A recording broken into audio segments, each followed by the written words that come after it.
क्या आपने यह कभी सोचा है कि वह कौन सी शक्ति है जो सूर्य और चंद्रमा जैसे तेजस्वी पुंजों को भी निगल जाती है? वह कौन सा ग्रह है जिसका शरीर नहीं है, फिर भी पूरे मानव मन, कर्म और भाग्य की डोर अपने हाथ में रखता है? क्यों राहु को अंधकार में भी प्रकाश का मार्गदर्शक कहा जाता है? उस क्षण राहु हमारी चेतना को परीक्षा की आग में डाल देता है। राहु सर्प का प्रतीक है। सर्प जो एक ही समय में विनाशक भी है और जीवनदायी भी। सभी ज्योतिष प्रेमी मित्रों को उपेंद्र सिंह भदौरिया का प्रेमपूर्ण अभिवादन। क्या आपने यह कभी सोचा है कि वह कौन सी शक्ति है जो सूर्य और चंद्रमा जैसे तेजस्वी पुंजों को भी निगल जाती है?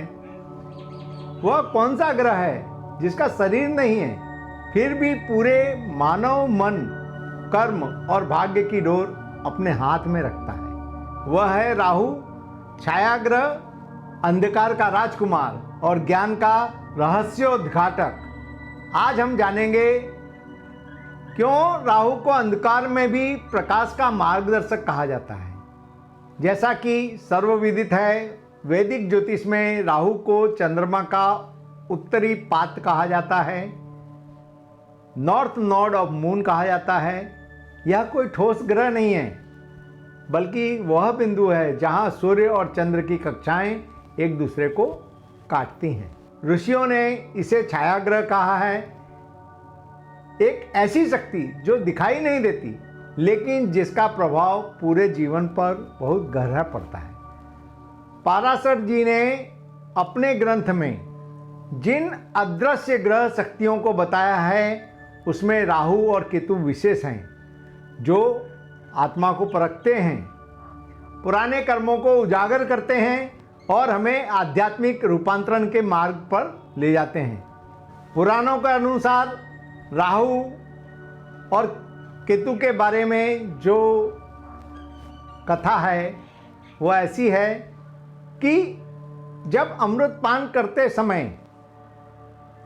बंटवारे का समय आया तो सूर्यभानु नाम का एक असुर चंद्रमा और सूर्य के बीच में बैठ गया और सूर्य और चंद्र के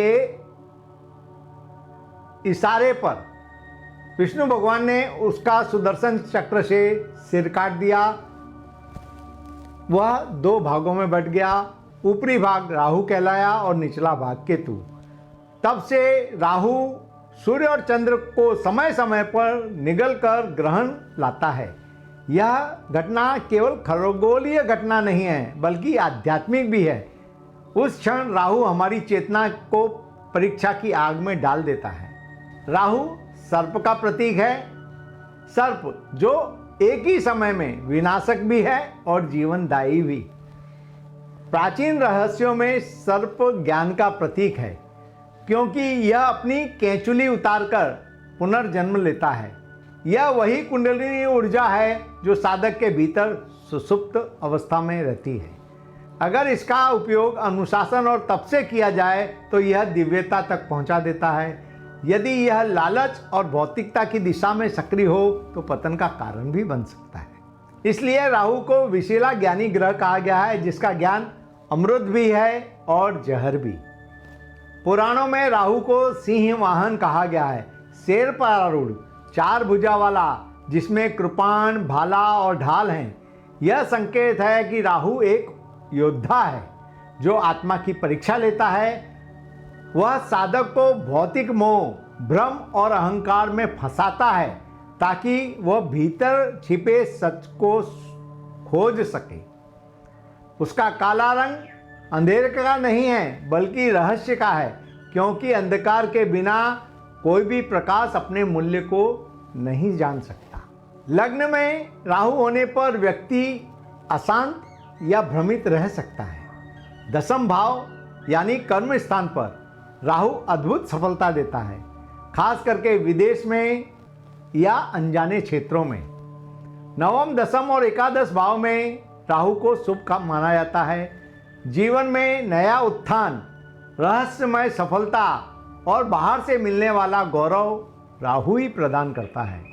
राहु हमें सिखाता है कि हर छाया में एक प्रकाश छिपा है, हर विष में एक अमृत तत्व उपस्थित है और हर परीक्षा में मुक्ति का बीज होता है। राहु आध्यात्मिक दीक्षा का द्वार है। यह वही अग्नि परीक्षा लाता है जिसमें आत्मा का सच्चा रूप उजागर होता है। जब राहु सूर्य को ग्रस्त करता है तो आत्मा पर आवरण चढ़ जाता है। जब वही राहु चंद्रमा को ढकता है तो मानव मानस असंतुलित हो जाता है। इस कारण वह व्यक्ति जातक भ्रम, नशा या भावनात्मक उतार चढ़ाव से गुजरता है। किंतु एक बार जब यह ग्रहण समाप्त हो जाता है, जब सूर्य और चंद्र राहु की ग्रिप से निकल जाते हैं, तो साधक का पुनर्जन्म होता है। नई चेतना, नया दृष्टिकोण, नया जीवन उसे प्राप्त होता है। राहु हमें तोड़ता है ताकि हम फिर से निर्मित हो सकें। वह विनाश नहीं लाता बल्कि पुनर्जन्म का मार्ग तैयार करता है।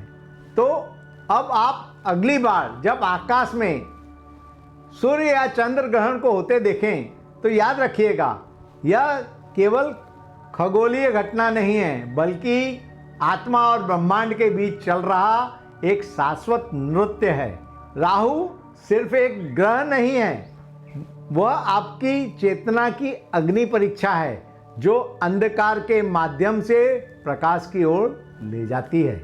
आने वाले समय में हम राहु के कुंडली में विविध स्वरूपों को देखेंगे कि राहु भगवान हमें व्यक्तिगत कुंडली में किस प्रकार फल देते हैं। आपने मुझे ध्यान से सुना, इसके लिए आपका आभारी हूँ।